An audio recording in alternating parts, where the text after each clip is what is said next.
Good morning friends, welcome in this wonderful session of PYQ series. आजच्या या सिरीजमध्ये आपण थर्मोडायनिक्स या टॉपिकबद्दल जे काही नीटमध्ये क्वेश्चन विचारले आहेत त्या क्वेश्चनबद्दल डिस्कशन करूयात. त्यामधला जो पहिला क्वेश्चन आहे तो पहिला क्वेश्चन बघा. क्वेश्चन काय दिलेला आहे?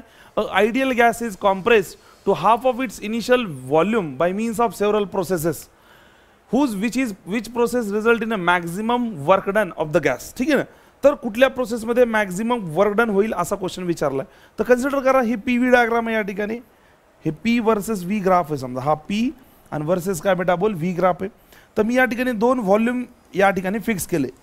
हे इनिशियल व्हॉल्यूम V असेल आणि फायनल व्हॉल्यूम काय असणार आहे V/2. कॉम्प्रेशनची प्रोसेस आहे. तर पहिल्यांदा एक ग्राफ असा आला, दुसरा ग्राफ असा आला आणि हा तिसरा ग्राफ असा आला या पॉइंटलाच. ठीक आहे ना. तर हा जो ग्राफ आहे हा ग्राफ तो आयसोबारिक प्रोसेसचा ग्राफ आहे. आयसोबारिक प्रोसेस म्हणजे प्रेशर कॉन्स्टंट असणारा ग्राफ आहे. दुसरा हा जो ग्राफ आहे बेटा तो ग्राफ आहे आयसोथर्मलचा.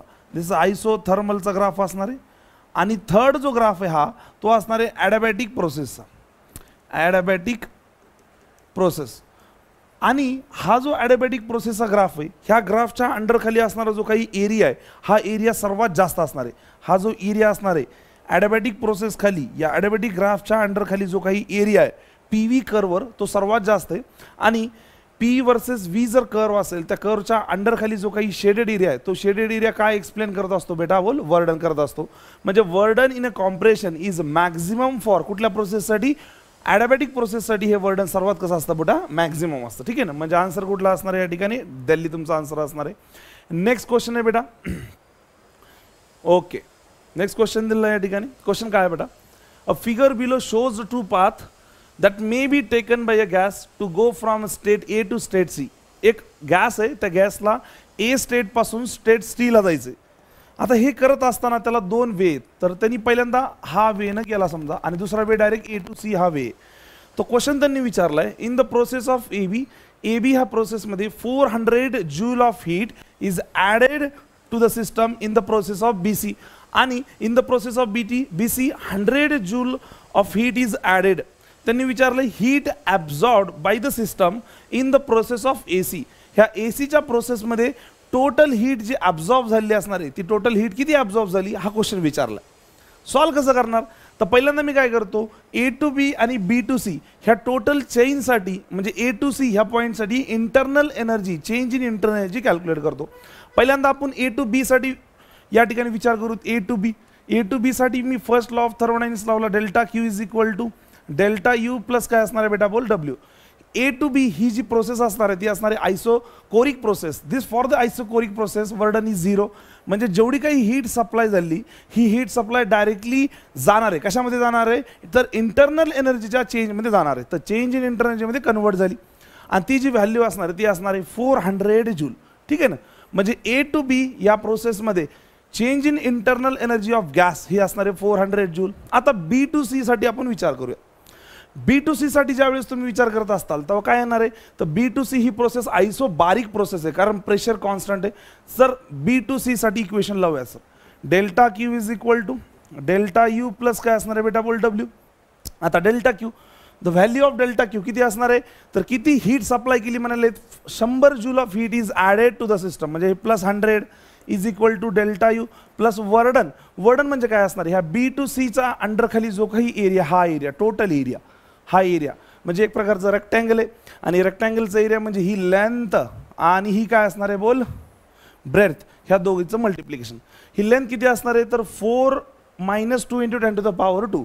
म्हणजे वर्डन असणार आहे प्रेशर ही टोटल लेंथ म्हणजे 2 × 10 to the power -3 इंटू इथून इतकं टोटल म्हणजे किती असणार आहे 6 × 10 to the power 4. हे 6 × 10 to the power 4.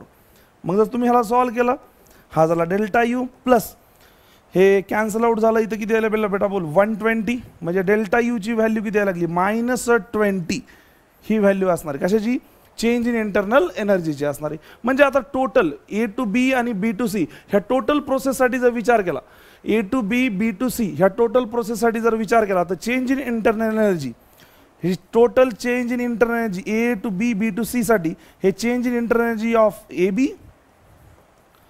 Plus change in internal energy for the process of BC. तर टोटल किती होईल बेटा बोल सांगा. A to B साठी चेंज इन इंटरनल एनर्जी किती आले 400 जूल प्लस पुढे असणार आहे -20 म्हणजे आन्सर असणार आहे 380 जूल.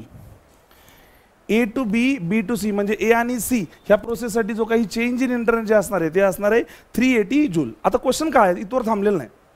क्वेश्चन असा विचारलाय the heat absorbed by the system in the process of AC. ह्या AC मध्ये जी काही हीट ॲब्झॉर्ब आहे ती हीट ॲब्झॉर्ब किती असेल असा क्वेश्चन आहे. कसं सॉल्व करणार तो या ठिकाणी क्वेश्चन. तो क्वेश्चन खूप सिंपल आहे. सॉल्व करण्यासाठी तुम्हाला थोडासा वे बदलावा लागेल. काय म्हणतोय पहिल्यांदा A to C साठी फर्स्ट लॉ जर लावला तर delta Q is equal to या ठिकाणी लिहितो मी delta Q is equal to delta U plus काय असणार बेटा बोल डब्ल्यू. बरं A to C साठी जे काही इंटरनल एनर्जी चेंज असणार आहे तो इंटरनल एनर्जी चेंज आणि A, B आणि C ह्या पाथमध्ये असणारा इंटरनल एनर्जी चेंज दोन्ही कसं असणार आहे सेम असणार आहे कारण change in internal energy it is a state function. ठीक आहे ना.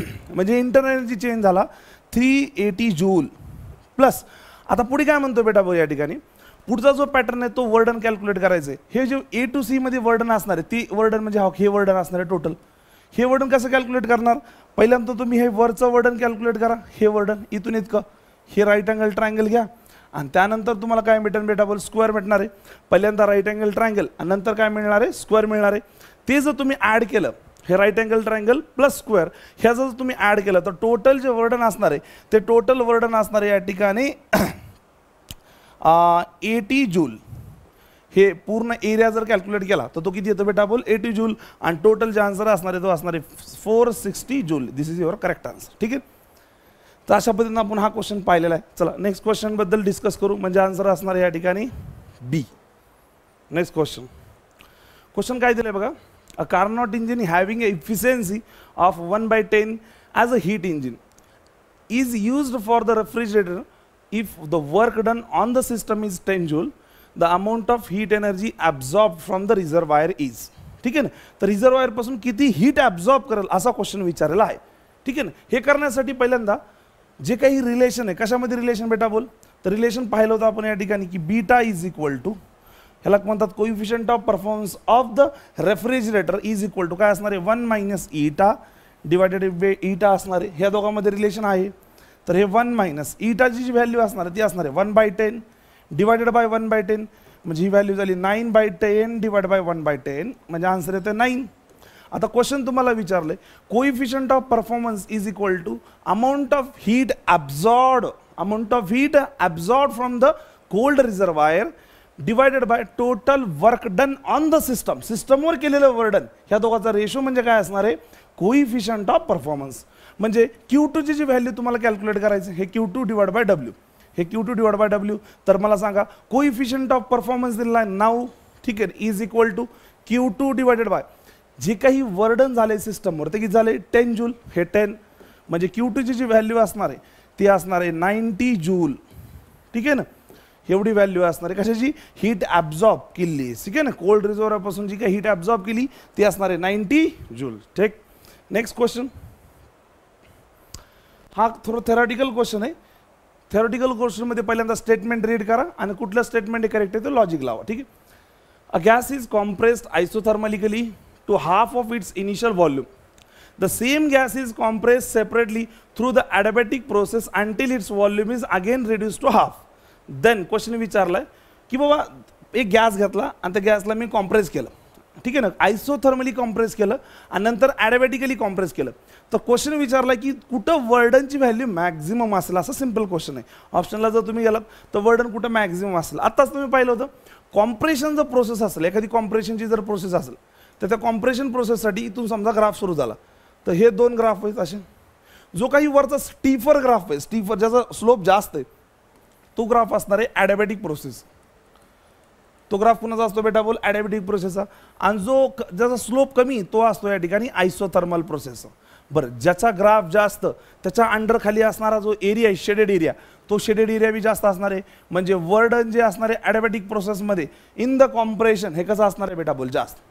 वर्डन in adiabatic process while the compression of gas is greater than the isothermal process. म्हणजे compressing the gas isothermally will require more work done हे असणार आहे का नाही. त्यानंतर compressing through the gas adiabatic process will require more work done. हे work done कसं आयसोथर्मलपेक्षा ॲडॅबॅटिकमध्ये वर्क डन कसं असणार आहे बेटा बोल जास्त असणार आहे. म्हणजे option 2 is your correct option. ठीक आहे. नेक्स्ट क्वेश्चन आहे सेम आहे. तुम्हाला या ठिकाणी फक्त काय विचारले ग्राफ कोणाचा कुठला ग्राफ आहे. पी वर्सेस व्ही कर्व दिलेला आहे. या पी वर्सेस व्ही कर्ववर या पॉईंटून सुरू झाले असं म्हणले. ठीक आहे.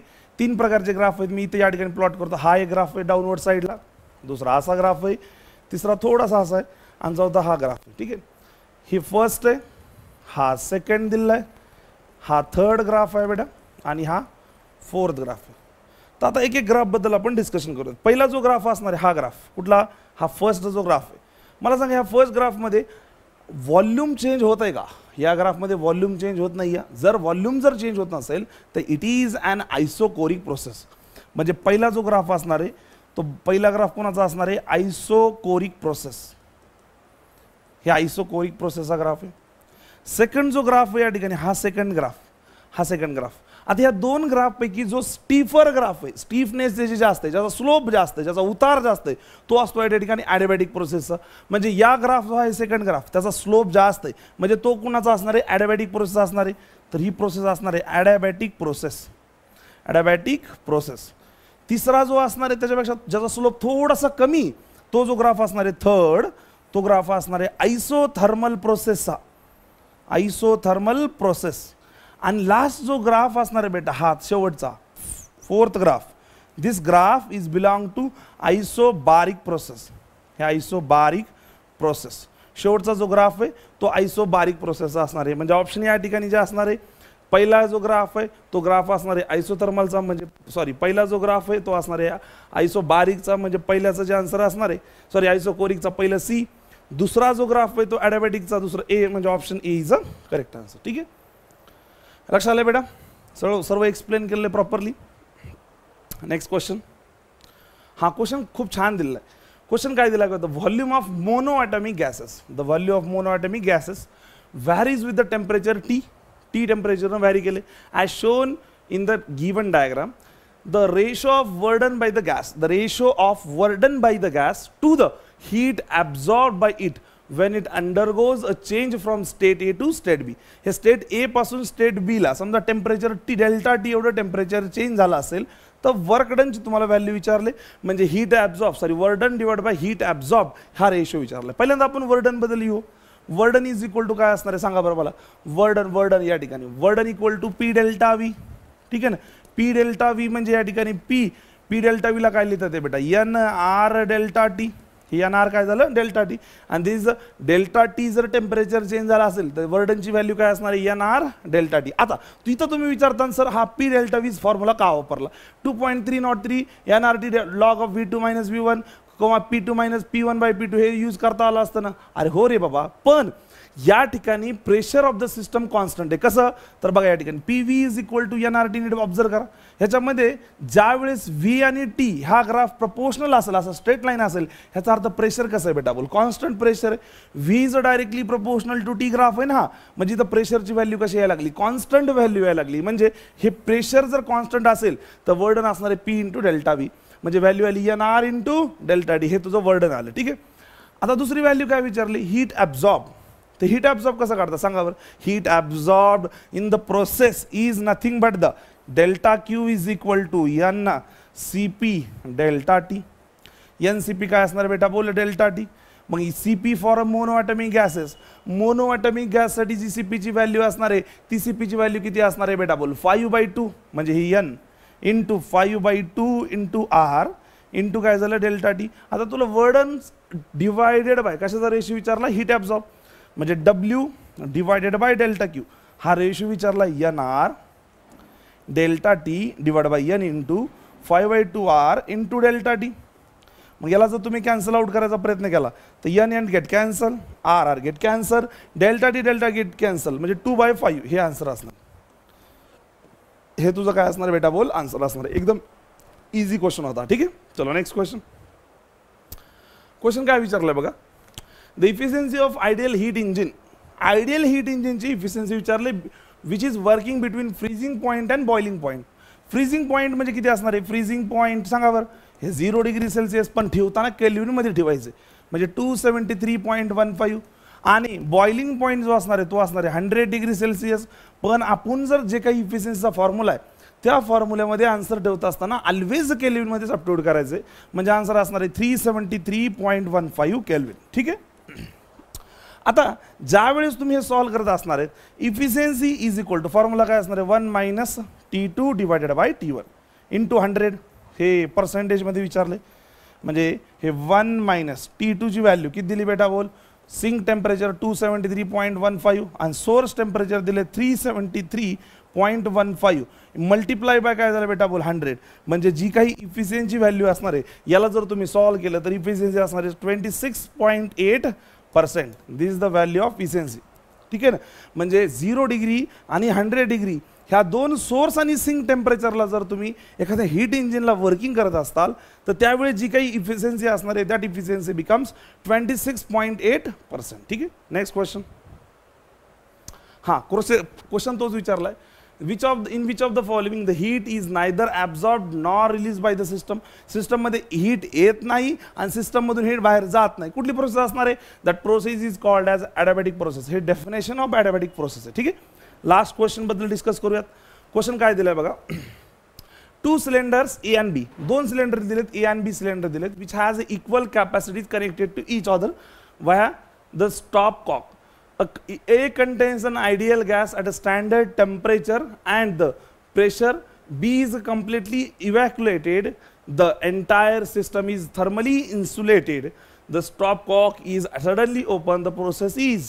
असे दोन या ठिकाणी सिलेंडर आहे समजा. ह्या सिलेंडरमध्ये असं हे एक सिलेंडर आणि या साईडला एक सिलेंडर दिलं बेटा. ठीक आहे ना. असे सिलेंडर दिले 2, अशा पद्धतीचे 2 सिलेंडर दिलेत आणि या ठिकाणी असा कॉक टाकला. हा कॉक आहे. या सिलेंडरमध्ये गॅस फिल केला असा आणि पलीकडला हा इव्हॅक्युलेटेड सिलेंडर आहे आणि टोटल हे थर्मली आयसोलेटेड आहे. असं थर्मली आयसोलेटेड केलं. त्यांनी काय केलं, हा कॉक असा कट केला. हा कॉक कट केल्याबरोबर काय होईल बोलल्या ठिकाणी, याच्यातून गॅस इकडल्या साईडला सडनली जाईल. मला सांगा, हे होत असताना सराउंडिंग मधून काही हीट आतमध्ये यायला लागली का, नाही, कुठल्याही पद्धतीची हीट येत नाहीये. बरं, हे जे होत आहे या ठिकाणी हा गॅस सडनली पलीकडल्या साईडला चाललाय, म्हणजे सडनली त्या पूर्ण गॅस टोटल एवढं समजा 10 लिटरमध्ये जो गॅस बसत होता आता कितीमध्ये चाललाय बोल 20 मध्ये चाललाय. आणि ही प्रोसेस कशी व्हायला लागली, सडन व्हायला लागली. बरं, एक्सटर्नली कुठल्याही प्रकारची हीट ह्याच्यामध्ये ऍड व्हायला लागली का, नाही होत. मग हीट जर कुठल्याही प्रकारची ऍड होत नसेल तर त्या ठिकाणी काय असणार आहे, त्या ठिकाणी जी काही प्रोसेस घडणार आहे ती प्रोसेस कुठली असणार आहे बेटा बोल, adiabatic process. That is no heat is added in the system, no heat is released from the system, then such process is nothing but the adiabatic process. तर ही जी प्रोसेस होणार आहे या ठिकाणी ही असणार आहे expansion, adiabatic expansion of the gas. ह्या गॅसचा असणार आहे ॲडिबॅटिक एक्सपान्शन. सर्वांना लक्षात आलं या ठिकाणी. तर अशा पद्धतीचं आपण ह्या थर्मोडायनामिक्स टॉपिक बद्दल डिस्कस केलेलं आहे. ठीक आहे. थँक्यू बेटा.